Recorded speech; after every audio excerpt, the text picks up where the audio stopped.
The world rarely falls apart all at once. Most of the time, it breaks quietly through small signals that seem harmless at first.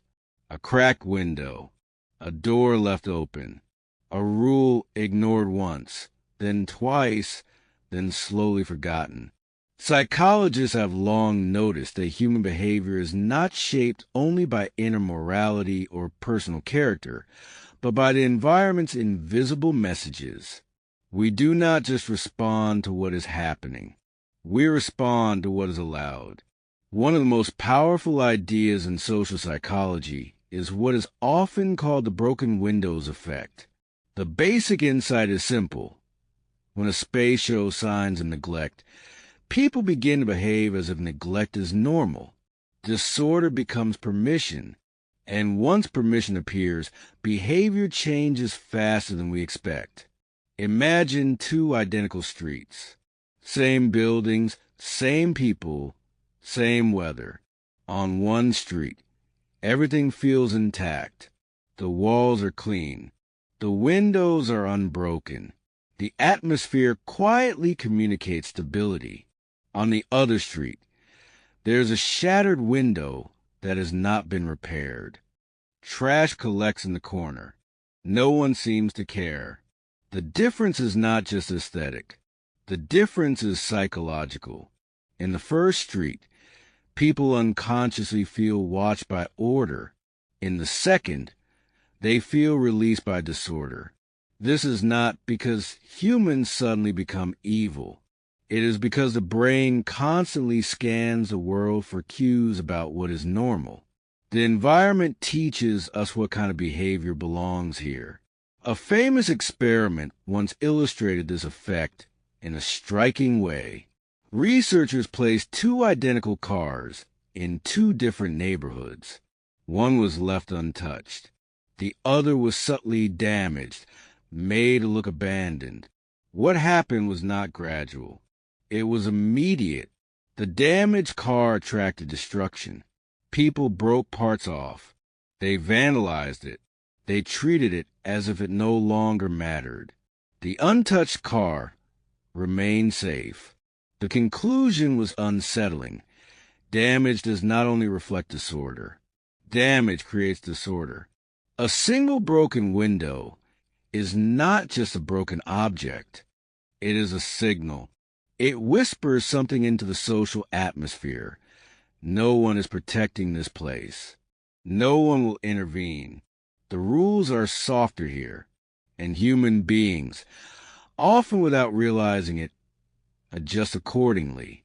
This effect extends far beyond crime or vandalism. It appears in everyday life, in offices, schools, relationships, even in the way we treat ourselves. Because the broken window is never only glass. It is psychological permission. Think about public spaces. In a clean, quiet library, even someone who feels restless will lower their voice. The space itself demands restraint. But in a chaotic, noisy environment, people become louder, rougher, more careless. Not because their personality changed in 5 seconds, but because the social atmosphere changed. The brain is deeply social. It reads context faster than it reads conscience. We often like to believe we act from internal principles alone, but much of human behavior is relational. We do what feels expected. We do what feels tolerated. We do what feels normal. This is why small acts matter so much. A minor violation, left uncorrected, becomes a template. Once one person breaks the window and nothing happens, others begin to feel that breaking is part of the environment.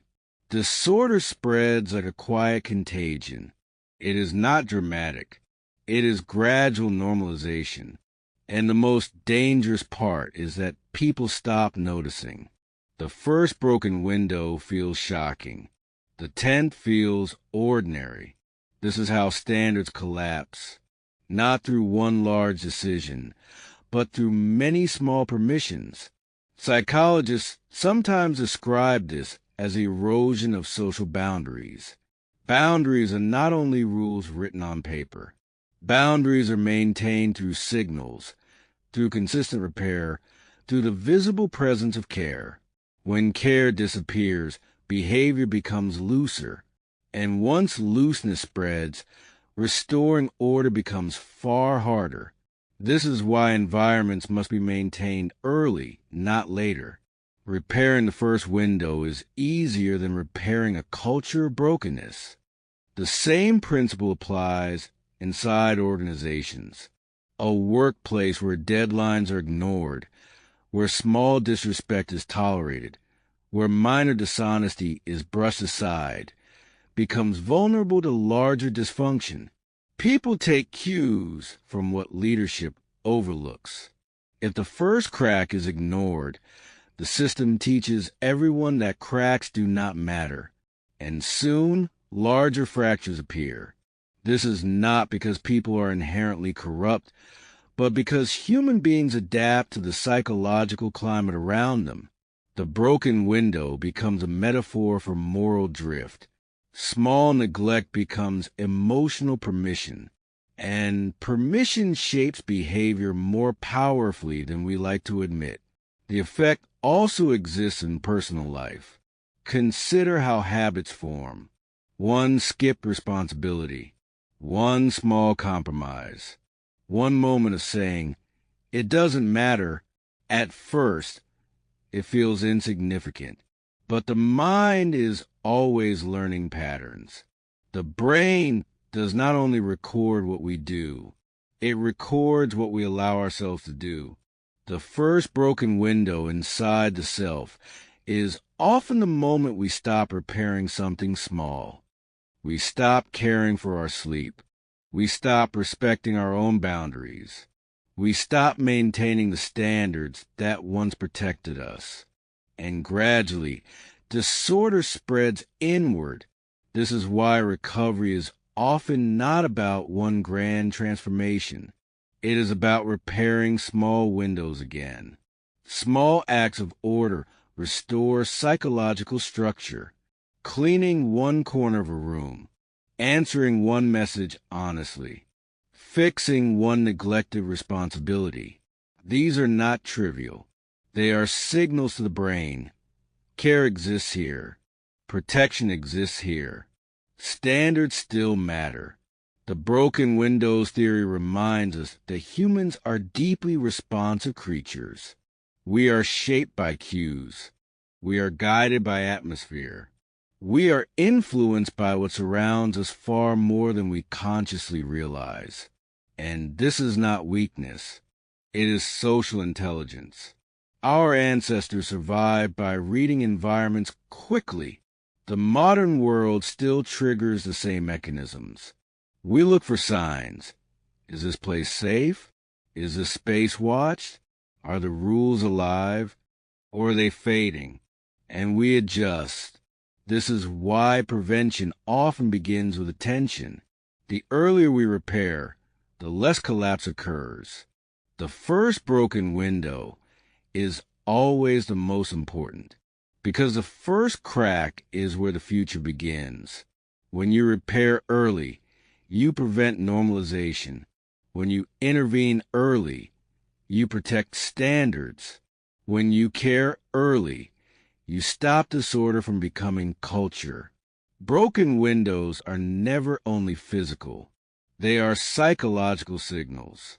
And the environments we build outside and inside are constantly teaching us what kind of behavior belongs there. So the question becomes not only what do people do, but what does the world quietly permit them to do? And what are we allowing to remain broken simply because we have grown used to seeing it?